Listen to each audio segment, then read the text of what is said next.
Welcome to Conversations. I'm Muqtadar Khan, your host, and today I'm going to talk a little bit more in depth about the vexing issue of H1-B visas. Donald Trump, the President of the United States, has immediately raised the application fee for H1-B visas to $100,000, and it's going to be implemented from tomorrow.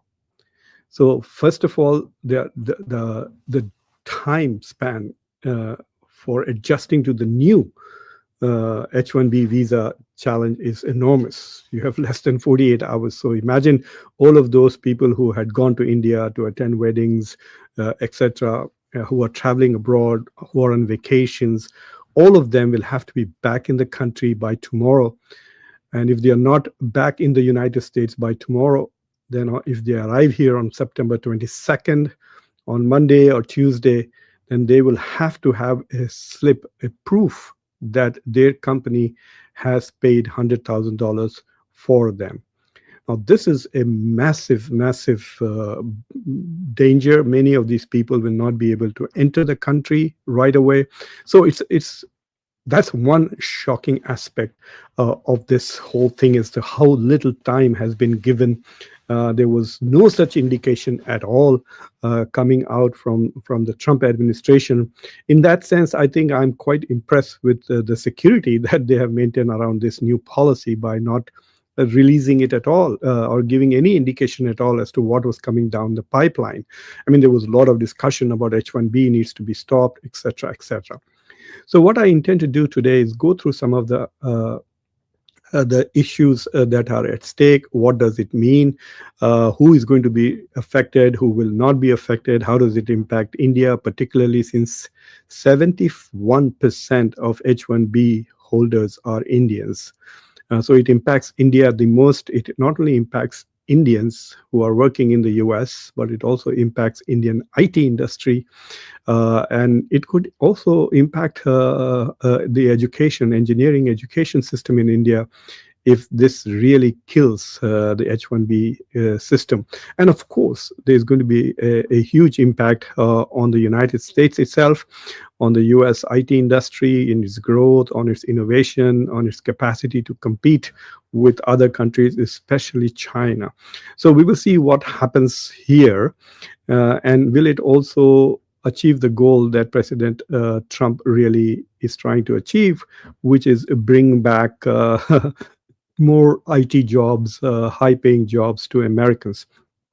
So it is an interesting, shall we say, balancing act. At one end, Donald Trump is trying to bring in the low-end manufacturing jobs to America by using tariffs against other countries and increasing the cost of buying foreign goods. Which is forcing companies to either invest in the United States or buy American, regardless of their quality and cost. So this is one way of trying to bring manufacturing jobs. The other is this H1B visa, where he's trying to ensure that more local talent is hired and trained. So the point of this H1B visa policy, number one, is this.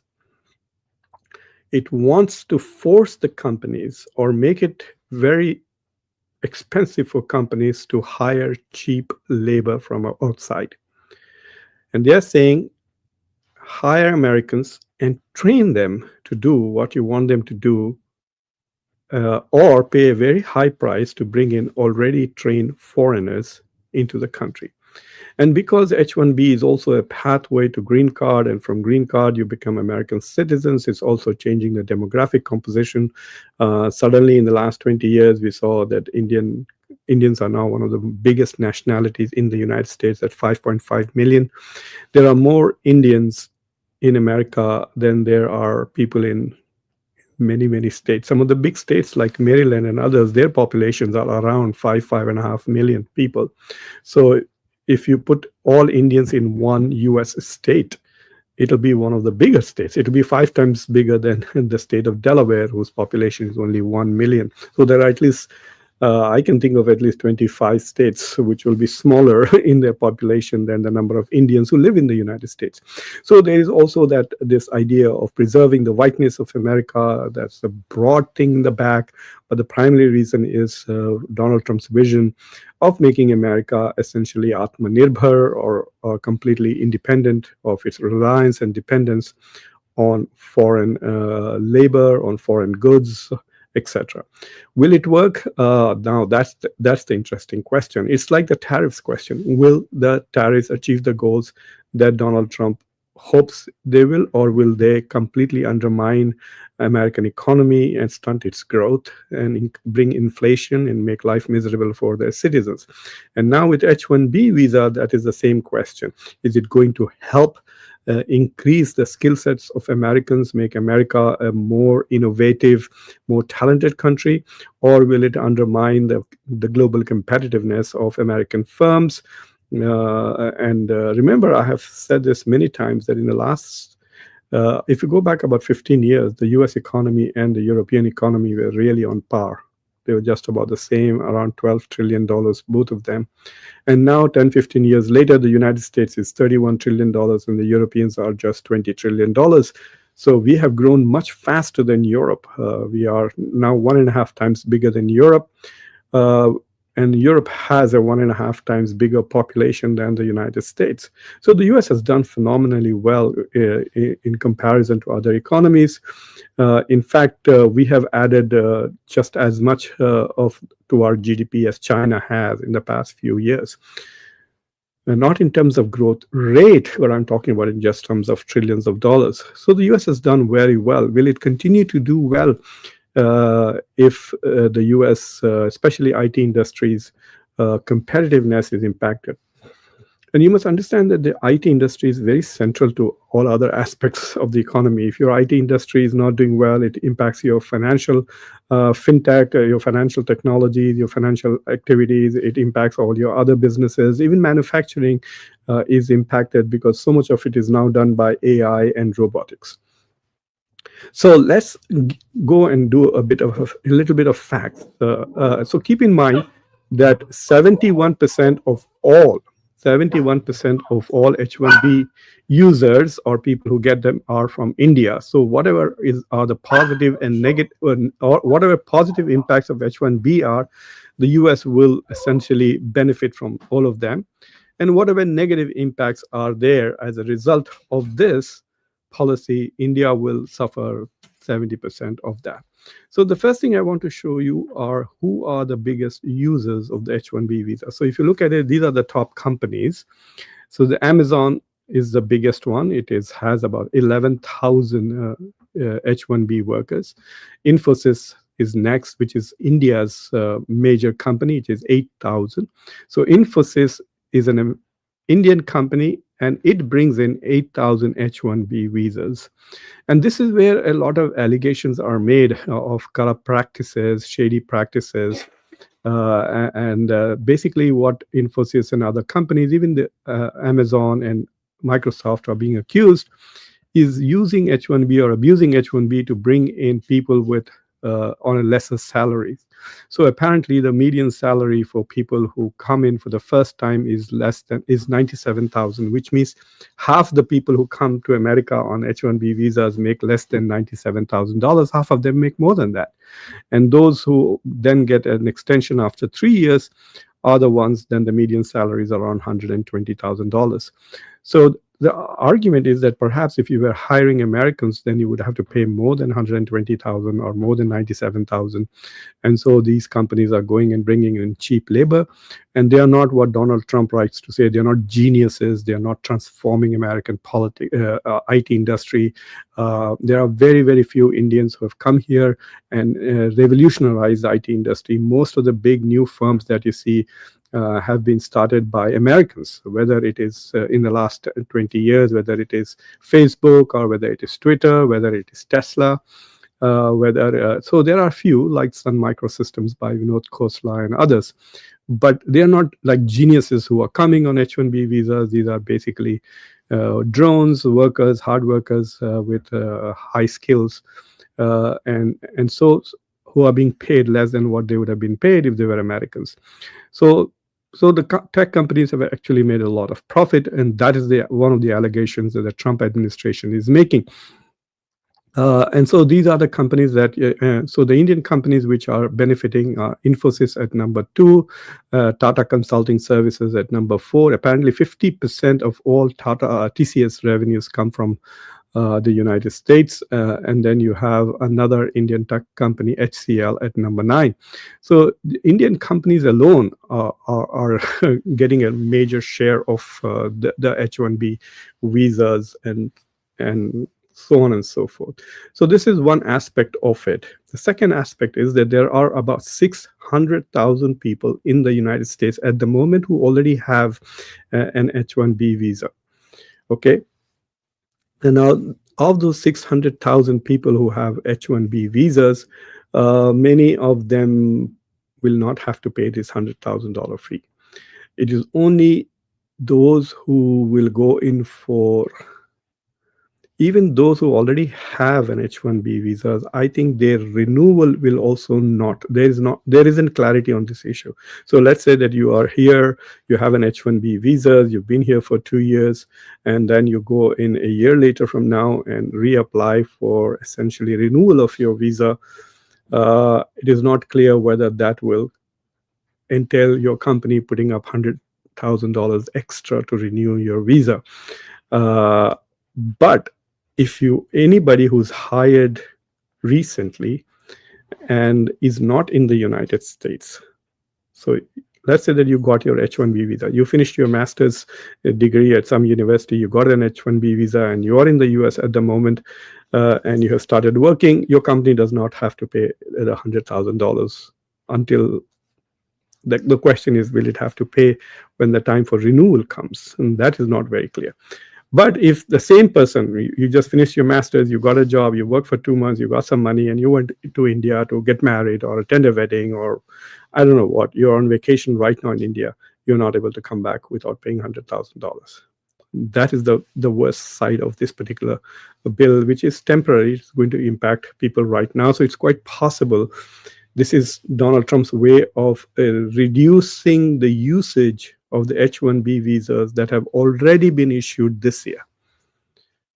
So a lot of people got visas this year, about 65 to 85,000 visas. So there are about 65,000 which come from lottery, 20,000 for people who have US master's degree every year. So there are about 85,000 H1B visas, that permits that have been issued this year. We don't know whether all of them have been hired. But so how do you reduce this? Well, one way of reducing this is those who are abroad, who have gone there for stamping their passports or changing the status on their from, say, student visa to H1 visa, and if they've gone home, then they could get potentially into trouble, because they will not be able to come back until their company basically pays $100,000. So this is a temporary, the short-term duration is essentially to reduce that. So basically Trump is going to say, well, I gave 65,000 permissions, or we gave 85,000 permissions, whatever, this year, but you know what, only 30,000 or 40,000 were used, and many were not able to come back. This is because of the brilliance of this particular policy. But there are loopholes, and that is what I wanted to identify. There are several loopholes in this policy, which I think are going to be exploited extensively by companies like Google and others, and then there will also be lawyers playing their tricks, etc. Except that means that there will be a lot more cost involved. Lawyers are very expensive. It seems right now it costs about $11,000 for a company, even though the fees is just $1,000, some $200 odd for the lottery, and about $800 for application fee, etc. So technically, applying for an H1 visa costs only $1,000. However, the companies who apply, apparently it costs them about $11,000. They're probably also including legal fees in the cost. So about $11,000 for a new H1 visa is what it costs a company, and about $6,000 if you were to renew the visa, the H1B status. And now is going to be that $100,000 is going to be over and above that. So it's going to cost companies about $111,000 to bring in a fresh H1B visa user. And if they want to renew, it's going to cost them $106,000. So that renewal side is where there is no clarity, and this will become clearer as the U.S. Customs and the State Department, all of this, who are going to be who will be processing these visas, etc., will make it clearer, and they will articulate the policy. So we have to fully figure out that if this applies for, if the $100,000 is also required for renewal of H1B visas, then there's going to be a huge impact. So people who are here for 3 years, who have been here for 1 year, who have been here for 2 years, they will have to pay a huge amount for their visas. And it's going to be a burden on companies, especially middle and small companies.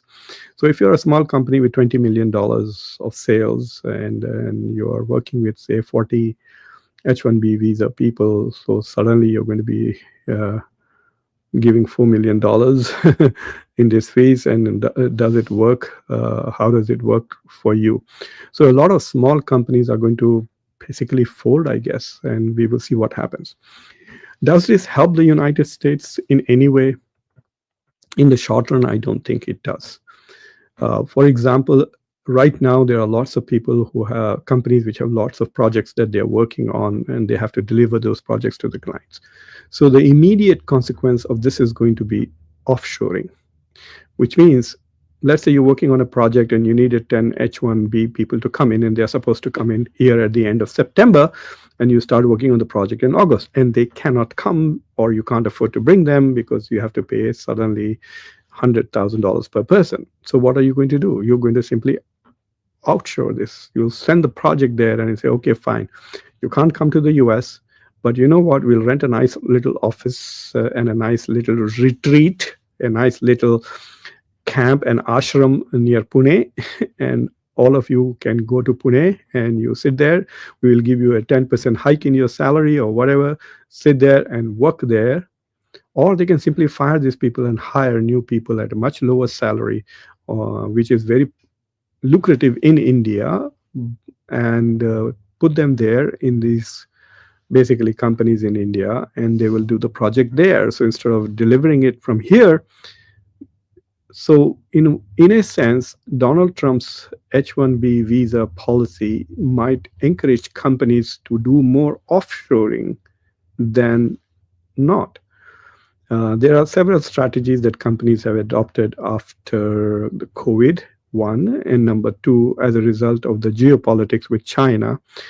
So with this China plus one, de-risking with China, companies have started doing what is called as nearshoring, which means they bring in and create jobs in Mexico. So it's quite possible that instead of bringing all these Indians to the United States, they might bring them to come to Mexico, and then they will work out of Mexico.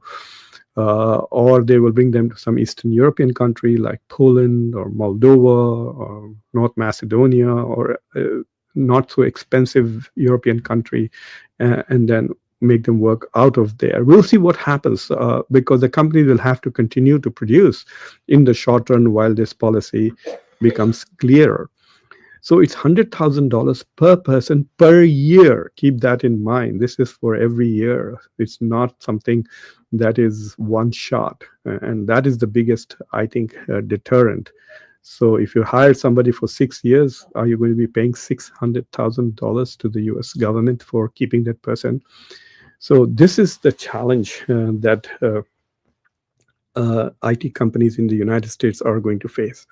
Now, there is one aspect of this whole business which is not being discussed by a lot of people, because, as you know, in India, TCS fired about 20,000 people just recently. And I noticed that Anupam Jain is here. Welcome, Anupam. And Anupam had actually drawn my attention to this and had requested that I do a show on the impact of artificial intelligence on India's IT industry. And so I invited my friend Ashar Farhan. He's like the Elon Musk of Hyderabad, to come and talk about it. And we did a wonderful show that you can probably go and watch as to the impact of AI. So at that time, not only were 20 or 12 to 20,000 people fired by TCS, but what also happened was that at the same time, Microsoft fired 9,000 people. A lot of people have been laid off in the US already, and the primary reason for that is artificial intelligence. So a lot of routine work, and by routine work, I don't mean answering the phone call, I mean coding. A lot of software, most of these jobs are coding jobs. They're not like geniuses coming here. They're just people who learned how to code, and they're coming here and writing thousands and thousands of lines of code all the time. So this coding tasks, which are routine, are now easily done faster, more efficiently, with less errors by AI.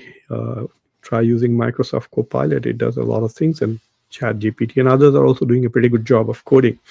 So as a result of that, a lot of routine type IT jobs were already being cut.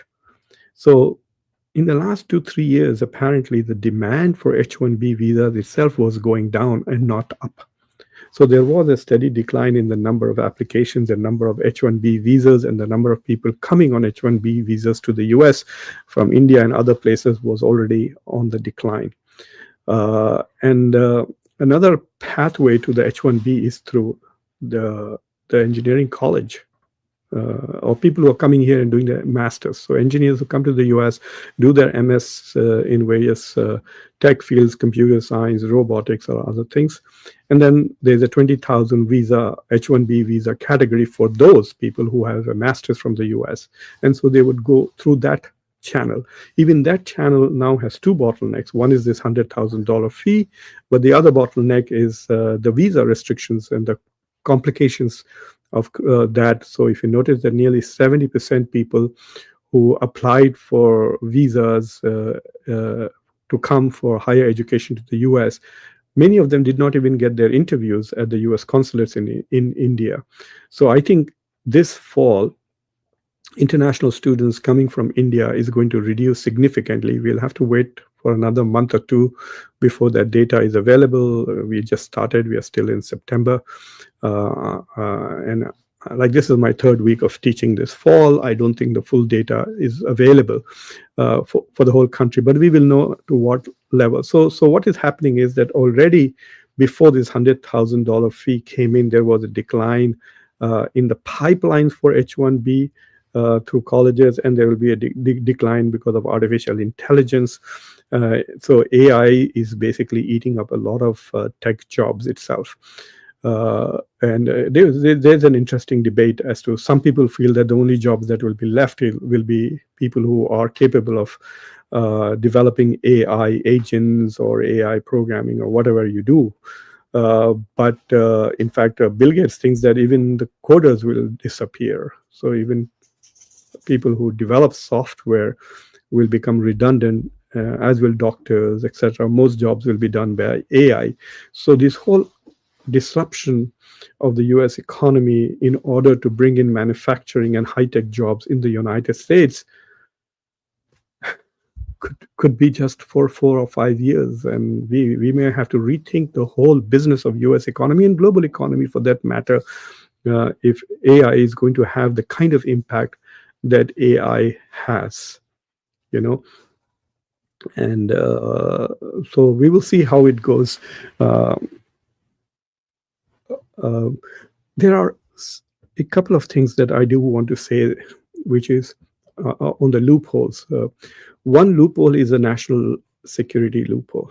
So there might be companies which are doing national security works, like, for example, network security for the Pentagon and for the Department of Defense and the Department of State, etc.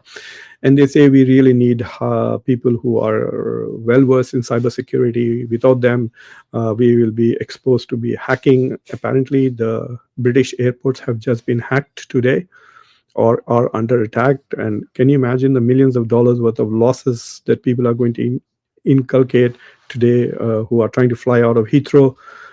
So the flights are cancelled, and people are canceled. Sometimes you're going for a business transaction, and even individuals will start losing money. So yes, this cyber terror can be a source of major disruption. So if you weaken your cyber guard, so to speak, by reducing the number of experts and technical expertise that you have, you are opening yourself to vulnerabilities which can then be exploited by people who indulge in cyber bullying, blackmail, or even by other countries. In China, with all the brilliant guys now not getting H1-B, turning them into hackers and attacking America. So America will have a national security loophole, which is there actually, where a lot of companies will then hire people, bring them on H1-B visas to the US, and not pay the $100,000 additional fee, saying that these are important for national security. And there again, I guarantee you, the Indian companies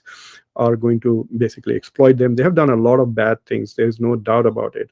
Even bringing people on management visa, which is an L visa or something, and then making them work as techies. There have been several scandals as to how some programmers are brought into Texas, many of them living in one house, not getting paid very well. So all of this rubbish is going to happen, but it will happen in a small level, at a small scale, under the rubric of national security. There is also a possibility, according to this new executive order of President Donald Trump, that some sectors, an entire section of the IT industry, could be exempt from this visa. So, for example, tomorrow all these tech CEOs are going to go and scream at Donald Trump and say, "What have you done? You're going to make us less competitive. The Chinese are going to run the whole world," and so on and so forth. And if India retains its talent, this talk that all these people who come to H1B in America, they made America. Now, if they stay back in India, they will make India into a great thing. All that is bullshit. You don't have the environment that American ecosystem which makes you thrive. Okay, so keep that in mind. If all of this, if Satya Nadella was staying in India, he would have been applying for H1B every year and not creating a massive company and becoming CEO of a Microsoft sort of company. That's not going to happen. That's pipe dream. That is rubbish.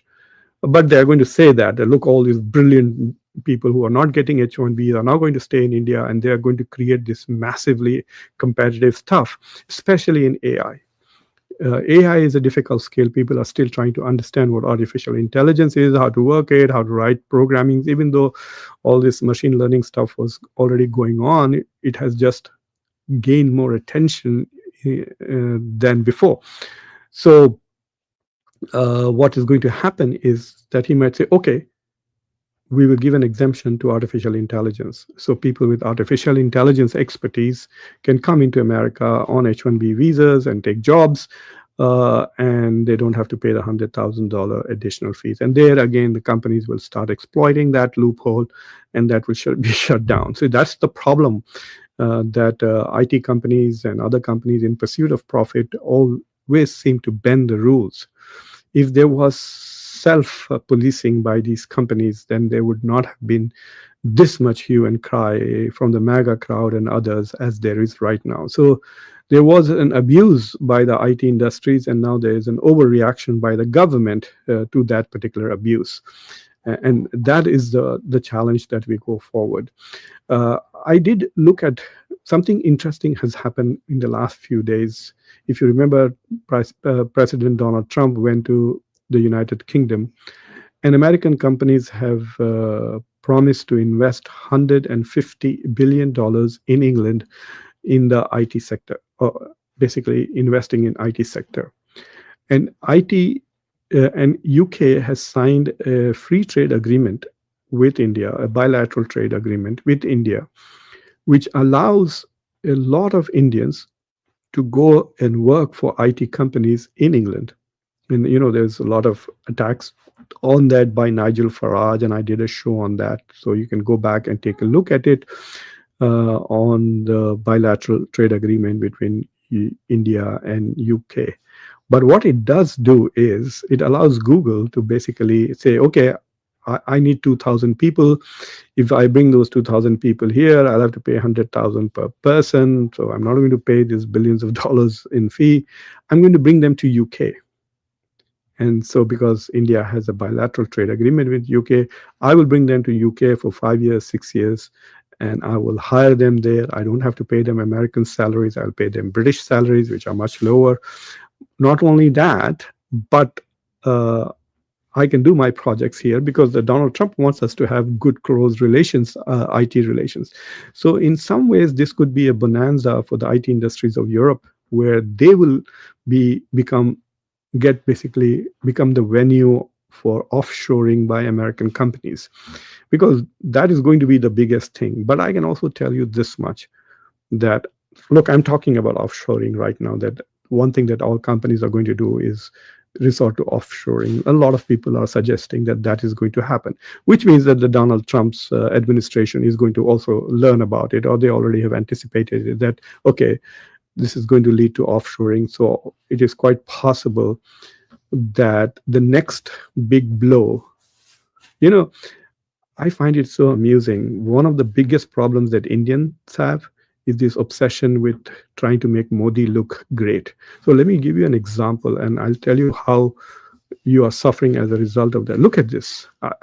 I just Googled Narendra Modi and Donald Trump discuss US India ties. That is all I had Googled. And this is the coverage by all the Indian newspapers: Economic Times, Mint, MSN, Times of India, Vion, etc. And look at them all trying to praise Modi or Jaishankar. Trump makes U-turn on India, calls Prime Minister Modi a great friend. Jaishankar breaks silence on Modi's Trump ties. Porter's U-turn on America. What U-turn? What U-turn did Trump do?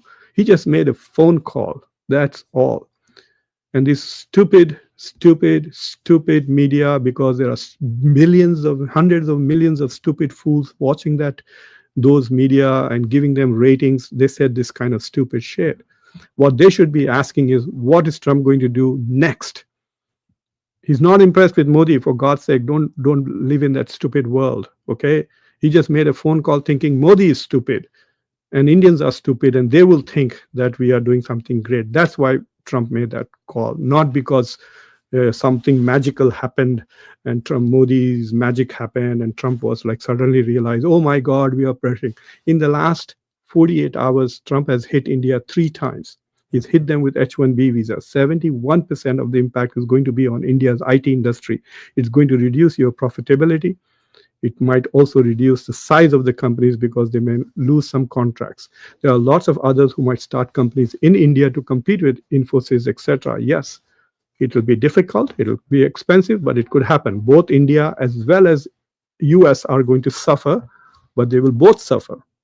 The third thing that he did was he imposed sanctions on Chabahar, cutting off India's access to Central Asia.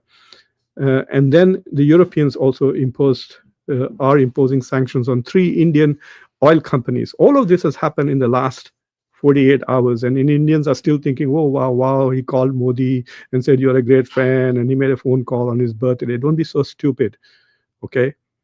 And this is usually from people, this is going to hurt. And the most, unfortunately, the city that is going to be hit the hardest in India is my hometown, Hyderabad. The largest number of H1-B people come are from the south, from Telangana, Andhra Pradesh. These are the 2 states which are going to be hurt the most, and they need to be prepared because this administration is mean, it is a bit reckless, it is vindictive, it's angry, and so it could do things which will hurt the US definitely, but will also hurt others. So I think the next step that Donald Trump's administration is going to do is try to block American companies from sending jobs overseas. Remember, he actually said this about 2 months ago when he says that people who are building factories in China and sending jobs to India, he said this very clearly. He said those companies which are building factories in China and are sending jobs to India, he's going to fix them. I don't remember exactly what word he said, but apparently it's already there in his mind, and people like Scott Bessent and Howard Lutnick, all of these guys are. The biggest difference between Donald Trump's first term and second term is that he has selected people who fully agree with him and come up with ideas on how to push his agenda. So if you remember, there was this India US Trade Strategic Partnership Summit where Howard Lutnick spoke more than 3 months ago, 3 to 4 months ago. And in that, he said one of the irritating things about India is it's buying Russian oil and investing in Russian defense systems or buying Russian military equipment. He said that very clearly, Howard Lutnick. I actually did a whole show on that particular speech of Howard Lutnick. Go back and take a look at it. And within 3 months, you saw the 50%, 25% tariffs on India buying Russian oil came through. So these guys are saying aloud. So listen carefully to what they are saying and not this bullshit media that you have. Uh, Especially if you're a businessman, if you are planning to apply for H1-B visas, if you're planning to come to the US, if you're already here, imagine you're coming to the US and you have already bought a house. I don't know whether you can now on H1B visas. I was still on H1B when I bought my house, the first house. That was 20 years ago, or more than 20 years ago. In fact, it was 24 years ago. But I don't know whether you have to be a green card holder at the moment or not. But if you have invested in American life, your children are growing up here, they've been here for several years, and then suddenly you have to pack and go. And then your lifestyle will be curbed. You're not going to get the same kind of a job in India. People can talk a lot. If you could get that kind of a job in India, you would not be here to begin with. So it's going to be very disruptive, and people have to plan for that. And there's a pretty good chance that Donald Trump is going to meet with Modi in Malaysia on the ASEAN summit, and Modi will just go and hug him and do this whatever shit he does. And then people in India will say, oh, America has turned and all these things. No, nothing is going to happen. If you want to know whether America's policies have changed, look at the policies, not what hugging Modi is doing with these guys. Nothing happens because of that. Okay. Did he reduce the tariffs, the reciprocal tariffs from 25? India has the highest reciprocal tariffs in South Asia.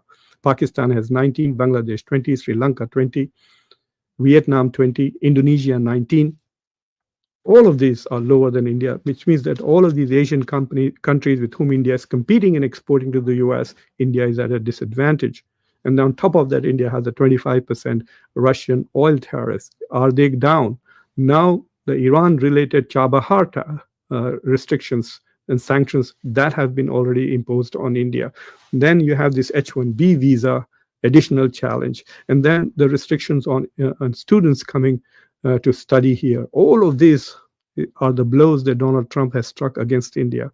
If they are removed, only then you can say that Donald Trump is on a U-turn, that he's changing his policies towards India, not because he says one thing about Modi or whatever rubbish.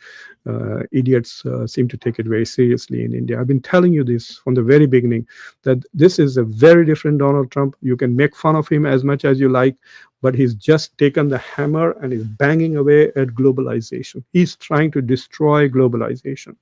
He's wrong. America has benefited the most from all of these policies. I did a whole show on this to show you, for example, since COVID in 2020, America's GDP in 2020 was $22 trillion in 2021.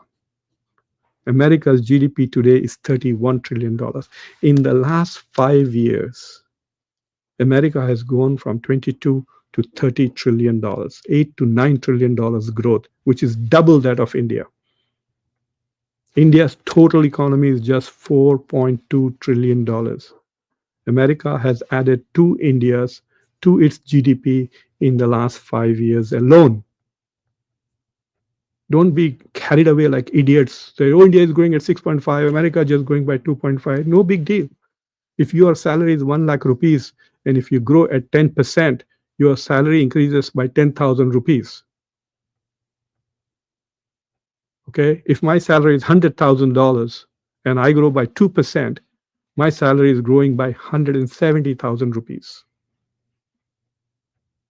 Do you understand the difference between 10,000 rupees and 170,000 rupees? So that's the whole point, that America has benefited from all of this globalization, manufacturing in China, building in China, sending jobs overseas, bringing hundreds of thousands. So there are about 600,000 H1B visa holders today in the United States. Of which 70%, roughly about 400,000, are Indians. Okay, they're providing talent. They're not geniuses, but they are providing talent which America cannot provide at the moment, or we will have to invest in training Americans to do that. And they may not be interested in doing STEM. They are more interested in social sciences or going to law school, writing poetry, writing comedy. They want to have fun. These IT jobs are very boring and stupid jobs. Okay, I was an engineer, and there's no way I would take these jobs. Okay, it's only because of money that people do these jobs. If you can make the same money doing something else which is much more interesting and fun loving, then you would. So there is this advantage to the US in many ways that other countries like China and India have provided. Not only that, we get a lot of talent from Eastern Europe, we get a lot of talent from Africa, from South America. It's full of it. In professors, IT engineers, doctors, we have basically sucked the brains of the rest of the world, the best and the brightest, at least in principle. We may get them or not, but they do add to the skill pool of the United States. So we have benefited from all of these policies, and now Donald Trump wants to bang, bang, bang, and destroy that. But the benefit has been both ways. Keep that in mind. It's not just one way. No, India is not the only, US is not the only one that has benefited. Both India and China have lifted millions and millions of people out of poverty because of globalization. China lifted 800 million people out of poverty since 1991 till now. And India has lifted over 420, 425 million people out of absolute poverty since 1991. So between India and China alone, 1.2 billion people have come out of poverty because of globalization. So yes, lots of people have benefited. Ireland became one of the richest countries in Europe because of offshoring of IT industries. Okay, there is a lot of benefit going around. Yes, some countries have not benefited, but most countries have. Bangladesh has benefited as a result of globalization. Pakistan has not. You can see that in South Asia. Bhutan has not. But Maldives has. Maldives per capita income is around $20,000. It is way more than the target of Viksit Bharat, which is 2047, the per capita income. You can say whatever you like, it's a small country, poor country, but people live there at $20,000 a year in that same region. So some countries have benefited. Maldives have benefited because of tourism, because of globalization. So what Donald Trump is doing is really devastating. Take him seriously. Don't get distracted by stupid shit. Literally, I'm very irritated by this. People are coming here and saying, "Oh, you hate India." No, I'm telling you the facts. The people who are giving you stupid shit to listen to, they are the ones who really hate you. And this is going to get worse and worse and worse going forward. Plus, that phone call that Trump made to Modi's birthday party, it is for Bihar elections. It is to make idiots in India think that Modi is great. Ask yourself, what concession did India make to the US to get that phone call? You think everyone says Donald Trump is transactional. So what was the transaction? Did India say we will reduce tariffs on something if you make a phone call and make Modi happy on his birthday? I don't know. You should ask this. Why aren't the reporters asking this to India? Look at Kash Patel. What a bad time he had in the US Senate and the US Congress because he was under oath. So people kept asking him, is Donald Trump on the Jeffrey Epstein list? And he could not answer the question. He did not, because he could not lie because he was under oath. If he had lied, then he knows that he could be prosecuted for perjury in the future. So he didn't want to lie. You need to put Indian officials, people like Jay Shankar and others, under oath and ask them this question. Did you make any concessions to get Donald Trump to call Narendra Modi and say happy birthday? Because this is a political campaign thing. Are you compromising American national interests, US Indian national interests for political victories for a particular party or a particular individual?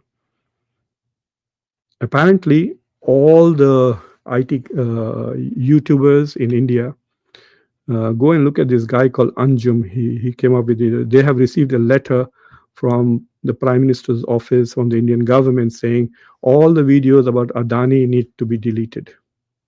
Why? So this is the kind of shit that is going on there, and it's going to have a terrible impact. You have to focus on what the policies are and keep in your mind very clearly. India has become, China has become a manufacturer of things. India has become a manufacturer of people. India's biggest export product is people. People who, because they have no other choice, go. I did engineering. You think I did engineering because I was interested in engineering? No. I did engineering because I tell my students that when I was growing up in India, you could be only three things: doctor, engineer, or a loser. I was not a loser. I have a very high IQ. I was very smart, but I really didn't care.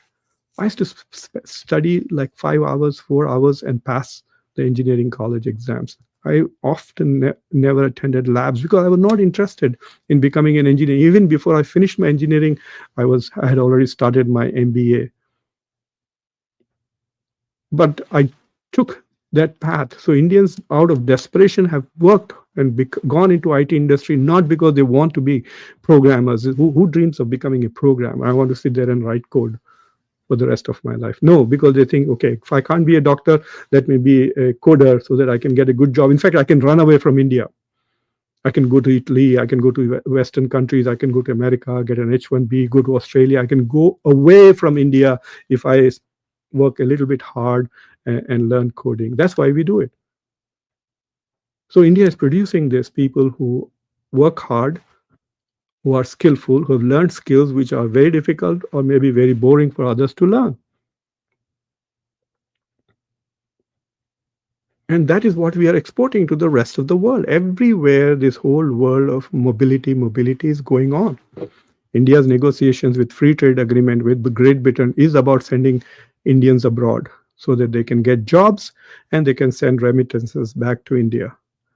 If you can't export people, they will be at home and you will be struggling to create jobs. As it is, unemployment is very high in India, especially among those who are educated. Youth unemployment is over 20%. People who are uneducated, their unemployment is low, but people who have college degrees, their unemployment is higher. This is the reality. So you have to be really prepared with what Donald Trump is doing to the global economy, because this is going to have a repercussion all over. It's not just going to impact India. The Chinese are more or less not going to be impacted. Only 12% Chinese rely on H1-B visa. Only 12%. 71% are from the US, from India. So between India and China, it's 80, and the rest of the world gets 16% of that. So most countries, the impact is going to be minimal. Okay, but for India, it's going to be devastating. For the Indian IT industry, who is going to pay a huge donation and huge fee and go to engineering college and become a computer science person now if they know that H1B visa is not out there? And it is very difficult to get student visa. So anyway, I'm getting really very angry. So before I get further angry, let me end my commentary. We will see there's a bit of unclarity. Plus, it is quite possible that the lobbyists, the pressure from the tech companies, and maybe if some bad news comes a quarter later saying, oh my God, this bad policy of Donald Trump is really impacting the US economy, Trump might change his policy and then we might go back to something different. We will see what happens, because Trump has changed. On the case of China, went up to 145% tariffs and then came down to 30% tariffs and so on and so forth. So yes, he's just as capable of reversing his policies, but so far in India's case, he has not reversed. And one last thing about that I want to say was, even in UK, day before yesterday, Donald Trump claimed that he had brought about a ceasefire between India and Pakistan after Operation Sindoor by using trade. India has denied both by using trade. And so if India denies it again, then it really ticks him off. Anyway, so let's look at your comments and questions. Here's Anupam Jain. He's a member of Conversations. Anupam, thanks for joining.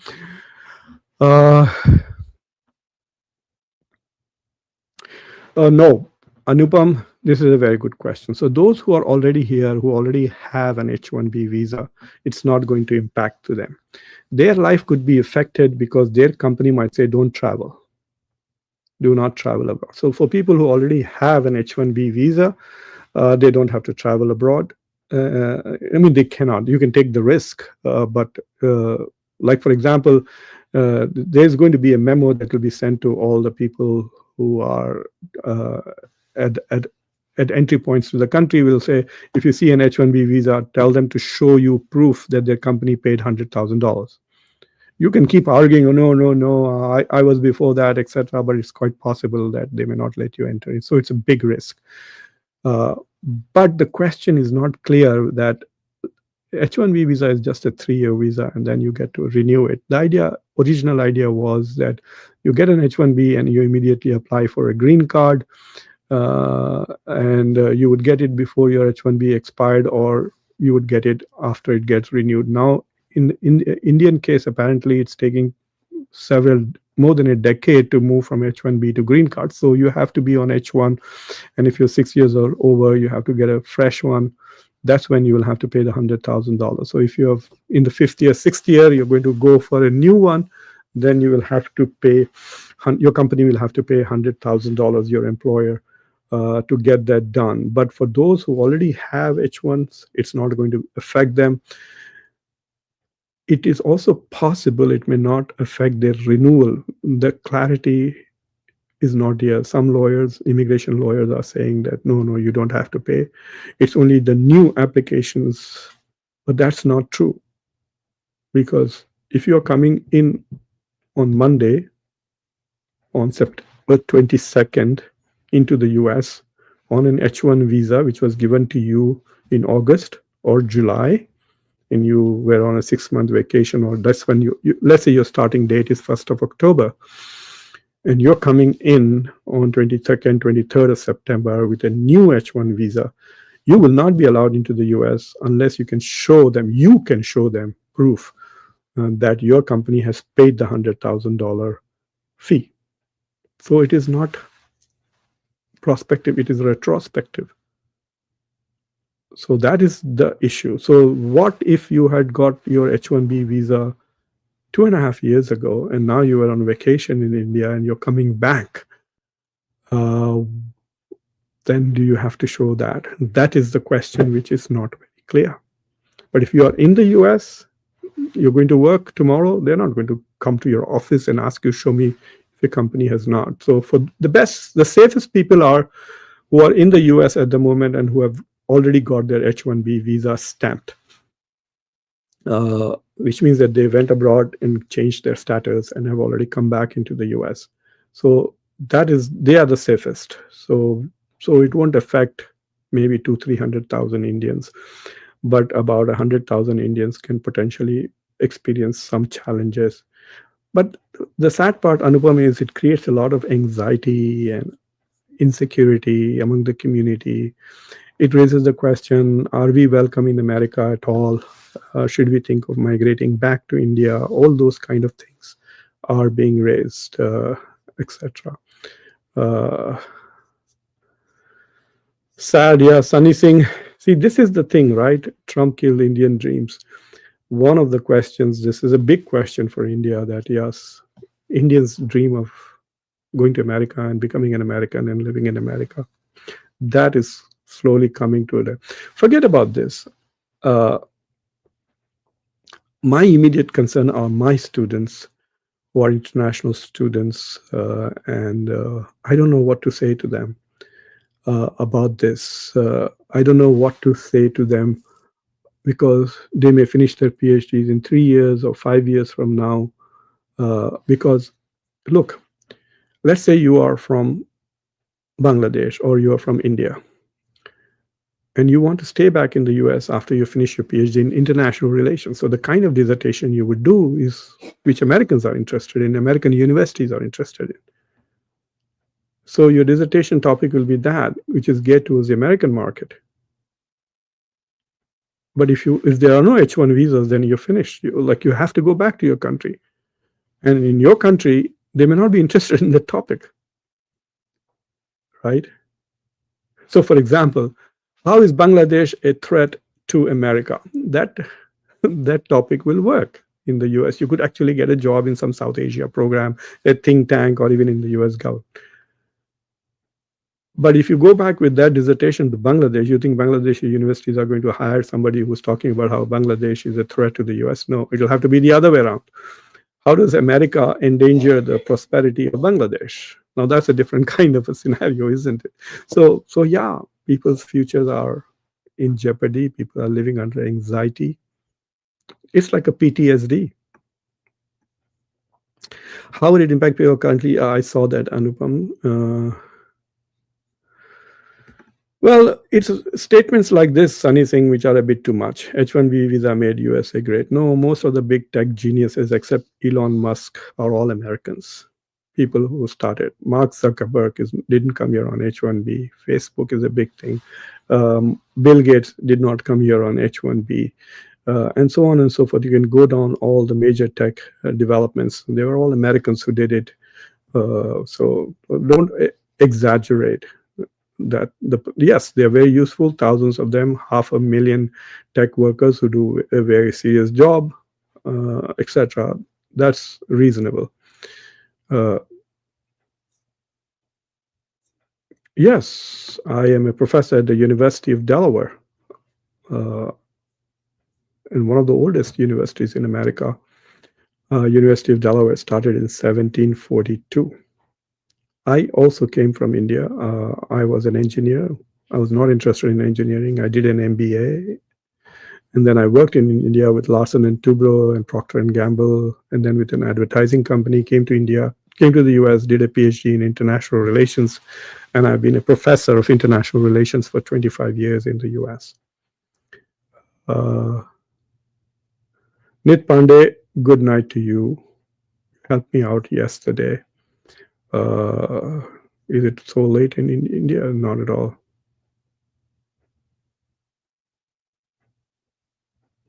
Yes, John, you will have to pay that. You don't have to pay the 100,000. This is a question. I want to apply for H1B visa and already have. Yes, if you're applying for a fresh H1B, then your company will have to pay $100,000, even if you are in the US.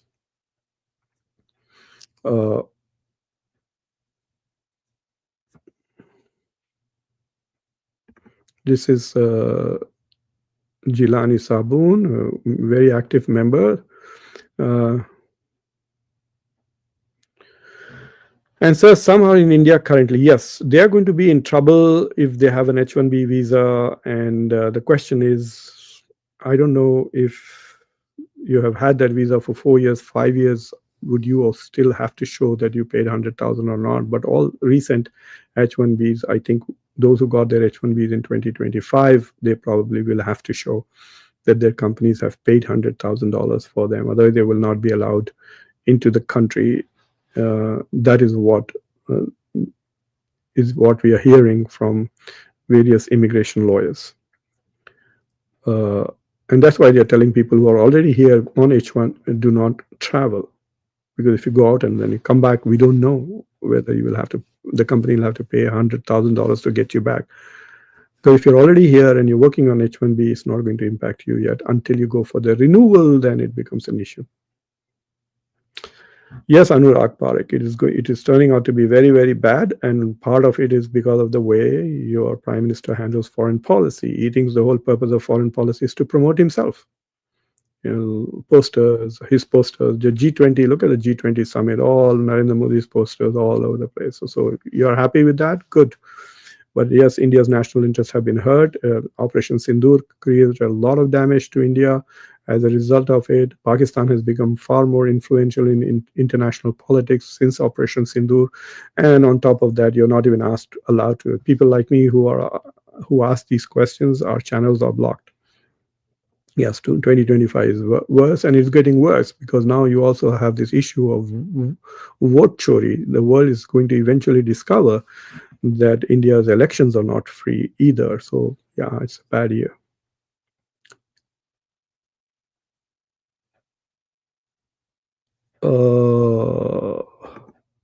This is not a treaty, Prasad. This is not a treaty. This is an executive order. Donald Trump gave India an exemption in 2018 to use the Chabahar port. It was not a treaty. So India was investing in building the Chabahar port in Iran since 2018. Joe Biden did not stop it, did not block it, did not make any changes to that Trump policy since 2018. But it was not ratified by the Senate. So this order will remain unless Congress passes a law with a different effect. Then it's a different thing. So you'll have to lobby the Congress. Right now, I don't think the Republicans are going to go after Donald Trump's policies like this. The only issue on which the Republicans may go after Donald Trump is number one on the Jeffrey Epstein files issue, and the other is on the freedom of speech issue, on which already Pam Bondi has kind of reversed herself. So you can say that this is not going to happen because Donald Trump will then make sure that many of the Republicans who disagree with him lose in the midterms. So anybody in the U.S. Congress who goes after Donald Trump, if they are a Republican, they will lose their seat. There's no doubt. Donald Trump is very popular even now among the Republicans. Some of his policies are not popular. Okay, the tariff policy, only 40% Republicans approve. But Donald Trump's approval rating is 90% among the Republicans as a whole, and among the MAGA, obviously 100%. Yes, Samir. Yes, Samir, it is Samir's question. Yes, there have been 3 blows against India in the last 24, 48 hours. Like I said, the Chabahar port exemption has been removed by Marco Rubio. Donald Trump's initial executive order had authorized Marco Rubio to decide whether to keep the Chabahar port exemption or not, and he decided against it. So much for the Israeli lobby and sucking up to Israel. The Israeli lobby didn't. I mean, they could just, whatever the Israeli lobby wants, Marco Rubio will do. Okay. If they tell him stand upside down and walk like this for the rest of your life, he will stand upside down and walk like that for the rest of his life. And he did this, which means that the Israeli lobby didn't help India on this issue at all. Keep that also in mind as you go around waving Israeli flags in India.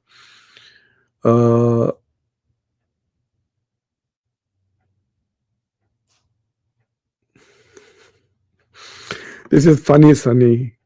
You made me laugh. I was getting angry. So thank you very much for that joke. This is an interesting question. Re-entry salary, level salary. So the median salary, median yane, the median is a number. So if I say the median age of Americans is 60 years. So what I mean, it's not an average. It is 60 means half of Americans are above 60 and half of them are below 60. So the median salary for the first time applicant or fresh applicant of H1-B is $97,000. So 97 is the number of which half of people who get H1B visas for the first time get a salary more than 97. It's like 90 lakh rupees you're getting. And above that. And half get below 90 lakhs. This is the part that Americans say are exploitative, that IT companies have abused the use of H1B visa because they could hire Americans, but they want to pay less salary. For those who are renewing the H1B visa 3 years later, the median is $120,000. So half of them are making above 120, half are making below 120. So but the fees is the same, $100,000, whether you're applying for the first time or you're applying the second time or getting it renewed going forward.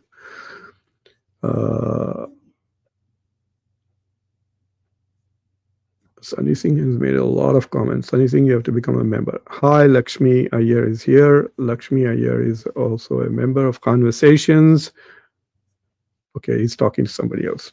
Okay, we will talk.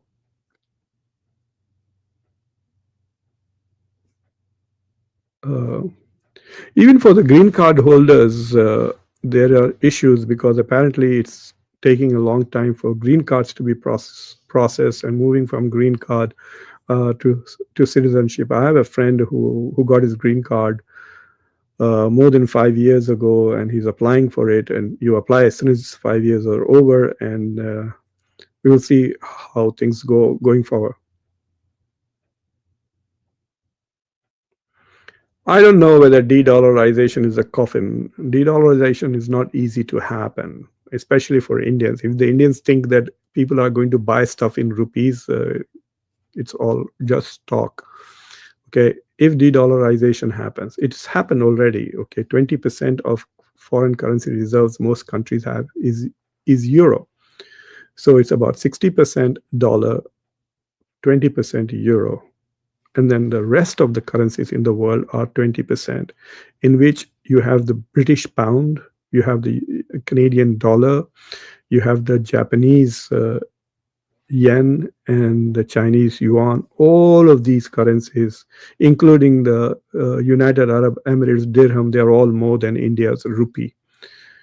So de-dollarization may hurt India. It doesn't benefit India at all. So all these pipe dreams, these are all pipe dreams. They're not going to, in the, maybe in 30, 40, 50 years, but not now.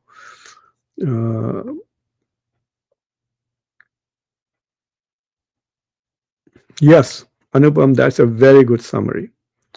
Since India is exporting people, this is a kind of a tariff on that. And as is the case with tariffs, American companies will be paying this. This is a good, smart point, Anupam. Thank you. Anupama is a very long time supporter of conversations. We had a good meeting in Delhi in January 2024.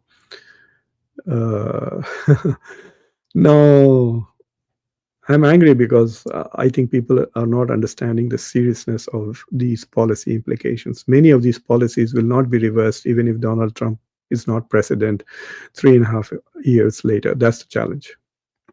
Lakshmi has a comment.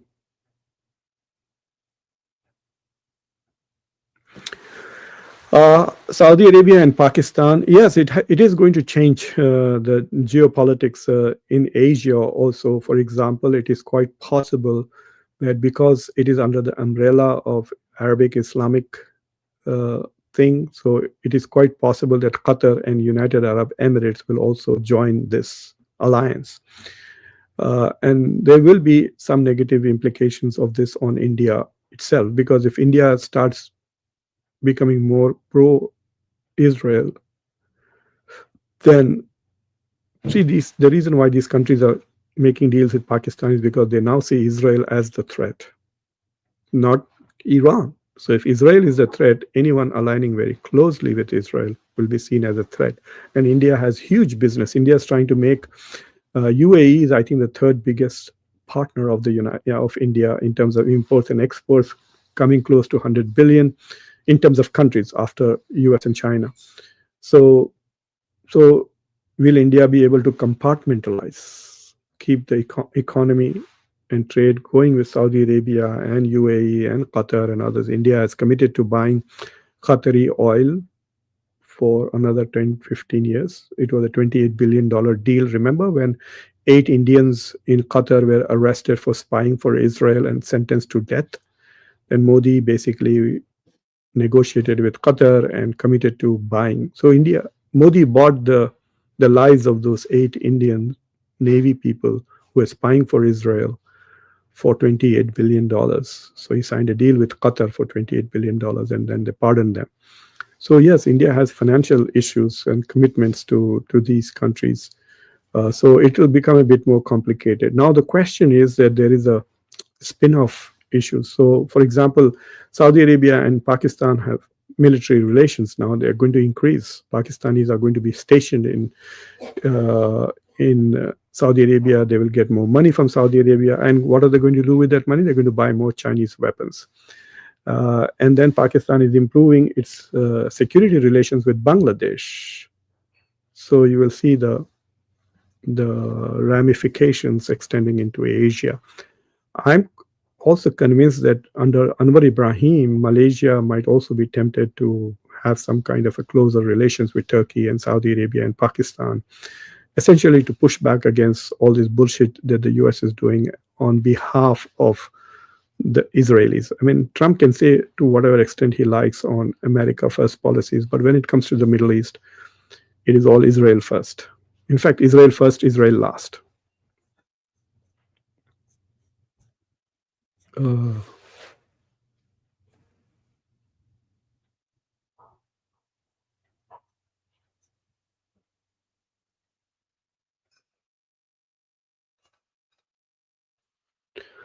Pankaj, a very good point. A lot of people do believe that Pakistan was able to get its nuclear weapons because of Saudi financial support.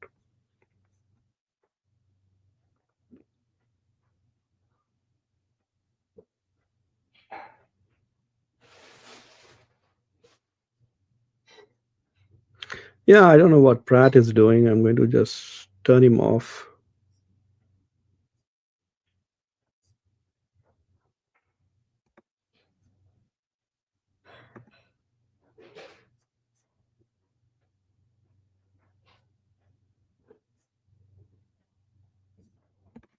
Okay, Rabish says, sir, do you think this move by Porters has effectively ended the dream of many Indians to go and work? In a way, you have to increase your skill set, right? So you become so important that you come to America under national security exemption. Like I said, that's a loophole. So I think all Indians who are going to, from now on, you will have to probably prove that you're already an excellent person at IT in India before you will be hired by these companies. So you could like have some success in doing something, not just saying, "Oh, I have a master's in computer science, I can do Java, please hire me." It's not going to work like that. It will be saying, "Oh, I can do AI, and this is what I already created for this company in India." And they'll say, "Wow, can you do that here?" And then they will pay that $100,000 and bring you, or they might be able to bring you through a national security exemption. But I think Donald Trump is also going to make sure that the pathway from H1 to green card becomes difficult and green card to citizen. See, this is all about getting rid of immigrants. I'm sorry to say that. And so if you're not born in the US, even with there's an attempt to denaturalize people. So people who are already citizens of the United States, even they are not safe. In the past 4 or 5 years, America has removed about 10 or 11 people per year who were citizens who were kicked out and their citizenship was canceled.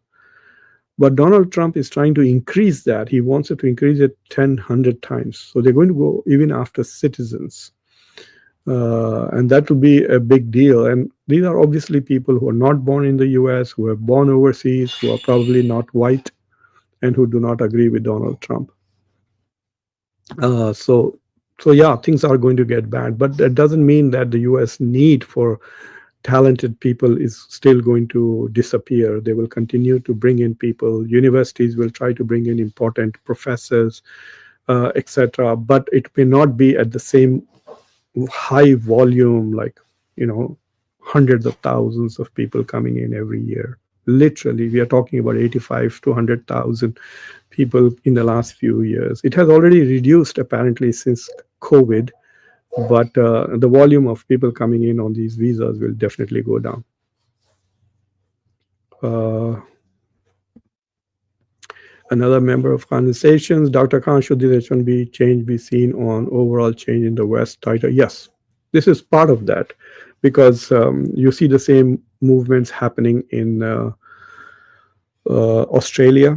When I did the India UK bilateral trade agreement, I clearly saw that Starmer was an idiot. He should not have signed that. That was not a good deal for England. It was a very, very good deal for the US, not a good deal for England. The problem with these people in England is these European economies are not growing fast. They're growing at 1%, 0.5%. That's it. None of these economies are hitting 2%. So there's inflation, there is tension in the society, the jobs are not growing. So even though the quality of life is high, England's per capita is $54,000. So it's nearly 20 times richer than US, India. But It's not growing, and if economies don't grow, they don't create new jobs.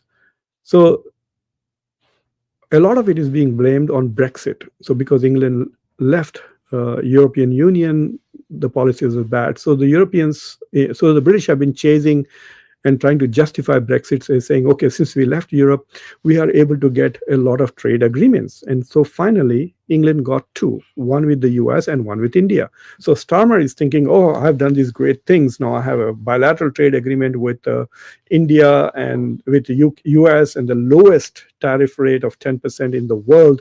So that is the best deal that anybody got. And that is on the basis of which he's going to try and win election again. But people like Nigel Farage are going to attack him on the deal that he made with India. And that is where India basically said, give us more visas. Give us more visas, give us more student visas, give us more work visas. The Modi government has not been successful at creating jobs. As simple as that's the hard reality. And they are trying to substitute that by sending people abroad to various countries. And if that stops, we are going to be in deep trouble. Junaid Khan, I'm just taking your comment because my younger brother's name is Junaid. Walaikum salam. जिस तारीख से Trump India को target किया है हर सकता में India से और खराब. Yeah, it is quite possible that things can get worse because so far India has not retaliated on anything except to say, oh, we denying Donald Trump's claim about ceasefire. Trump has taken blows against India, like I said, many blows, but India has not hit back in any way. Going and bending the knee to Xi Jinping during the SCO summit, that is not a blow against America. It just shows how weak India is. When India was the chairman of SCO, they killed the SCO summit by making it virtual. They destroyed it. Putin and Xi Jinping could have come to India in 2023. That didn't happen. And then in 2024's SCO summit, Modi did not go at all. He was just trying to destroy. In fact, Modi had become America's agent in SCO and BRICS. He was weakening both of them. And now that Trump is like bashing him, he's running to Xi Jinping and saying, now you are my daddy. So everybody saw through that. It didn't work. And the Chinese are not going to just say, oh, all right, that's great. Now you want us? We will be happy to help you. No. Modi and Jaishankar both are lying when they say that India's relations with China has improved since the meeting between Modi and Xi Jinping in Kazan, Russia during the BRICS summit. That was in October 2024. He's wrong. And let me tell you why. And I'll tell you something that nobody in India knows. The Modi doesn't know. Jaishankar doesn't know. All the Godi media don't know that during Operation Sindoor, China was with Pakistan. China gave PL-15s to Pakistan. China gave them real live intelligence. During the Operation Sindoor, China was with Pakistan all the way. Modi doesn't know that. He still thinks the relations with China are getting better. Jaishankar doesn't know that. He keeps saying there are steadily improving relations. How can that be? You are becoming blind to what China did during Operation Sindoor. And why are you doing that? Because you want to improve relations with China and you want China's support and you think you're sending a message to Donald Trump. He didn't give a shit about it. He just came back and said, okay, 25% tariffs on India for selling oil to Russia. And after that, he came with Chabahar, and now he's come with H1-B. I don't know what he's going to come up with if India does not come up with a bilateral trade agreement that Donald Trump likes. All right. So there are no more questions. No super chats? Any members? Yes, I see. Sabun has another question. I'll be happy to. Why not India see Gulf through different lenses? Otherwise, it will be difficult for service providers working in Gulf. Yeah, it's going to be complicated. India, apparently, for whatever reason, wants to be very close friends with Israel. And if it wants to sacrifice its relations with the rest of the Gulf relations, then it's going to become more and more complicated. For example, we'll see how it goes, especially with Saudi Arabia going forward. It's also a challenge for Saudi Arabia, because they sell a lot of oil to India. Hundreds of thousands of people from India go and work in Saudi Arabia. So there is a dependency on India for Saudis too. So we'll see how it manages. I think it may turn out to be a good deal because maybe the Saudis will pressure Pakistan into not messing with India because they don't want to spoil their relations with India. Arun, you are right. It's started already in Australia.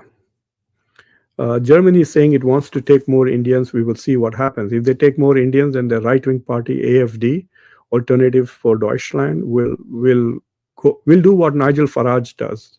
See, all of these right-wing parties are following the blueprint of Donald Trump.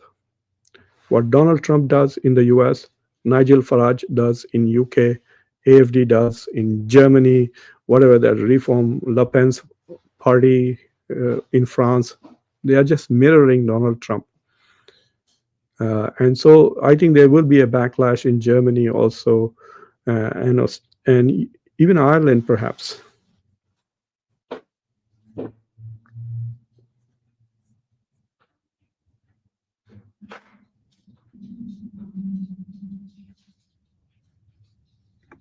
This is an interesting question by Umesh. Umesh usually asks a very interesting question. Uh, Dr. Khan, America has a TFR. TFR means fertility rate. Okay, so America 1.62, which means one American woman is producing 1.62 children. In order for the population to remain steady, so for example, America's population is about 340 million people. So for America to remain at 340 million, the TFR should be 2.1. Otherwise, the population will start declining. So when population declines, you have a huge problem, just like Japan's. Japan's economy is shrinking. It went from 6 trillion to 4 trillion, partly because the population is declining. If you have less people, you have less workers, less taxpayers. In a smaller market, less people you can sell things to. So America needs its population to keep growing. So they will have to take immigrants. But I have a feeling that Donald Trump is thinking, once I've got rid of all these brown and black immigrants, maybe J.D. Vance thinks he can bring in European immigrants. And so the population will increase by bringing in Canada and then maybe Europeans from Eastern Europe, white people, maybe Ukrainians, Polish, and other people to America, because it's not an anti-immigrant movement, it's an anti-white movement. So they are not happy with people who look like me. They want people who look like Elon Musk. That's why they said there was a genocide taking place in South Africa and gave them visas. Only 50, 60 people took advantage of that. That tells you how happy South African white people are in South Africa.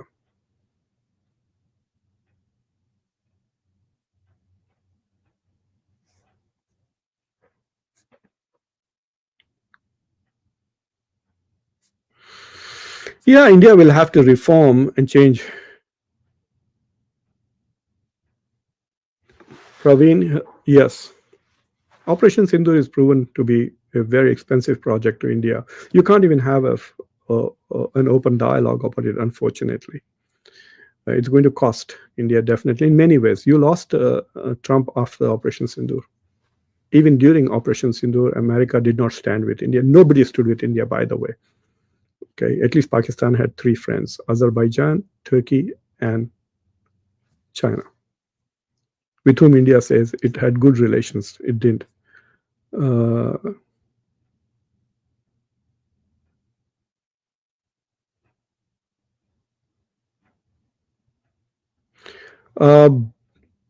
Balvir Singh आप जाके देखें, मैंने बहुत सारे shows किए हैं इसके ऊपर.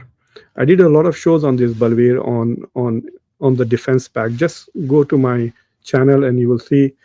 In fact, I have 4 shows. 3 of them are in Hindi. 1 is in English. That was a live show that I did within a few hours after that treaty was done. So take a look at it. I was on London Top. I was on the BBC. I was on Satya Hindi. I was on many channels in India talking about this. So there is a lot of content out there. Just go to the YouTube channel, and on top on the right there will be a search sign. Just go and type Saudi Pakistan, and it will come up.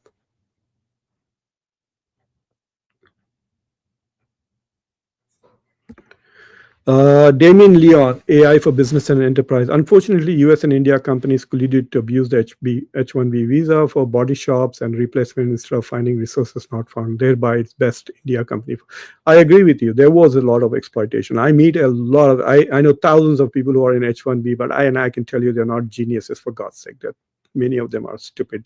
Not only that, there's another backlight. They are bringing all their cultural and political shit from India right here, anti-Muslim sentiments, racisms, and caste system.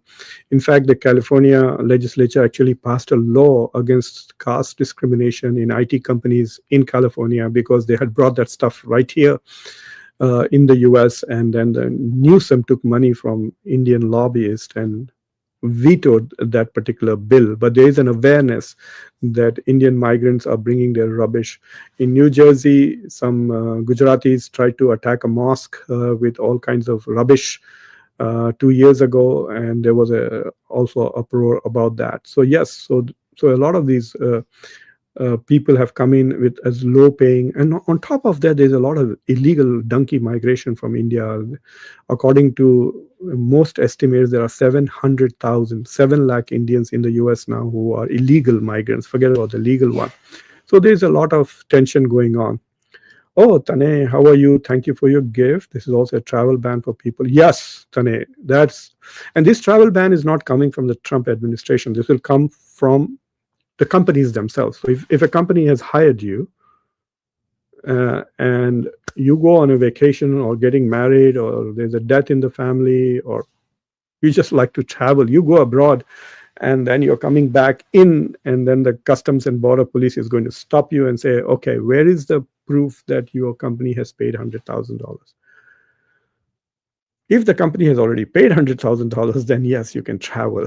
But if they have not paid and you're on H1 visa and you still have 2 more years on it, I would not recommend that you should travel.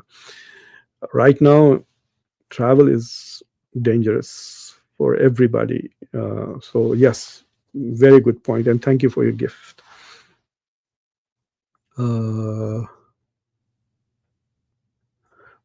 Interesting use of word by Rupesh, decoupling. This was a word that was used for China, decoupling, de-risking, etc. But we'll see what happens. And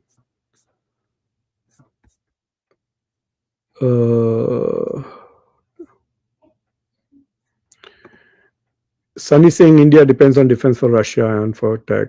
Yeah, they should stop talking about it. A lot of bullshit about Atmanirbhar Bharat and all of that. Just talk. It's all a lot of talk in India. They need to talk less and work hard more.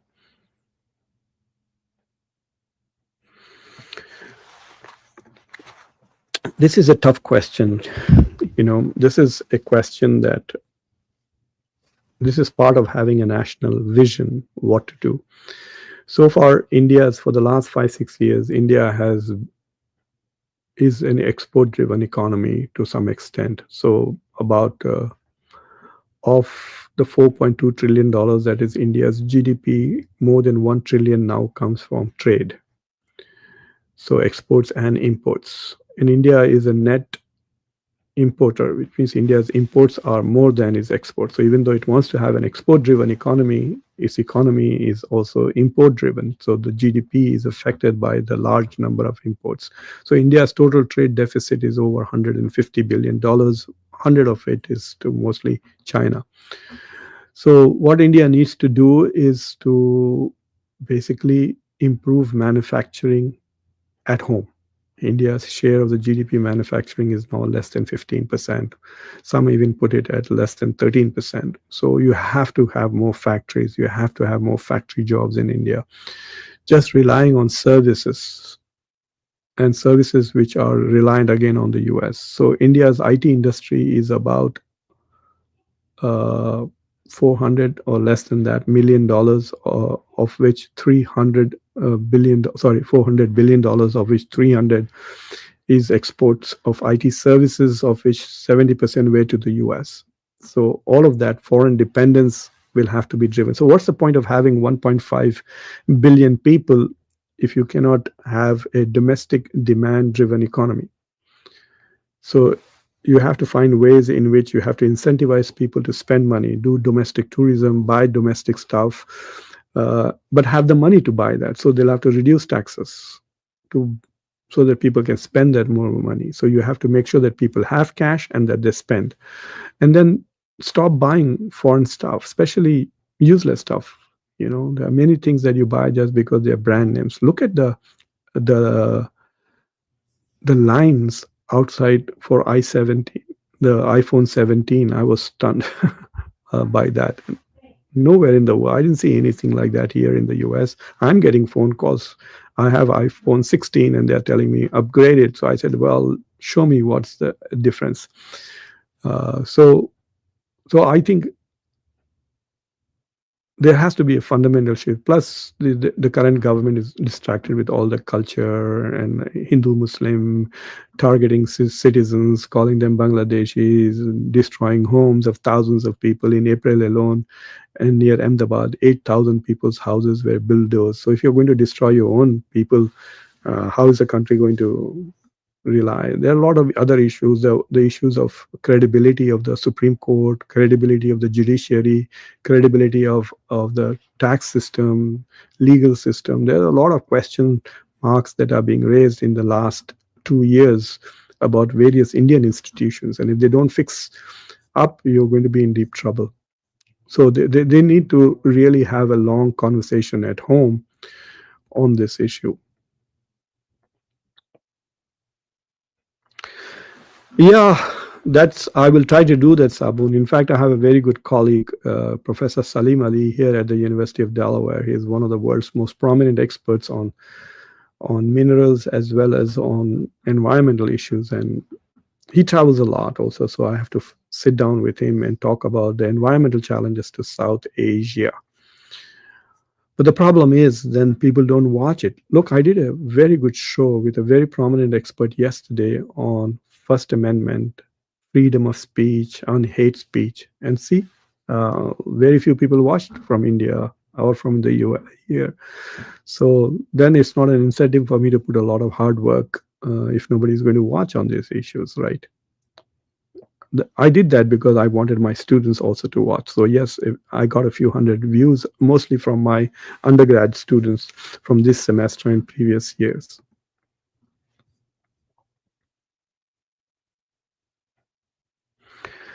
Yes. What are the best things what are the best performers in that war in Operation Sindoor? S-400.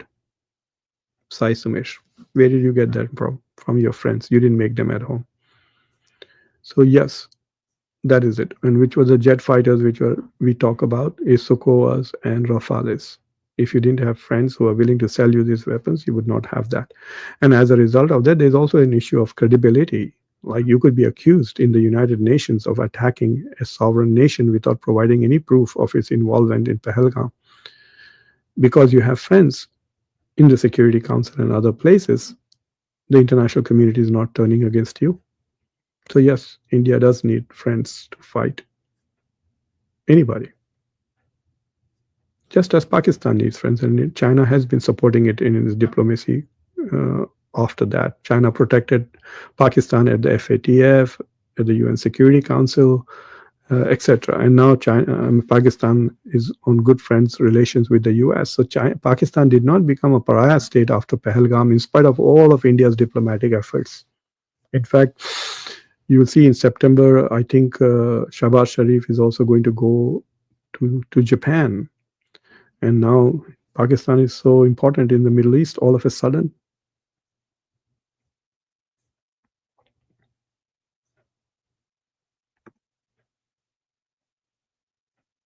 Good. Thank you very much, Sabun. So anyway, so thank you all of you for watching, and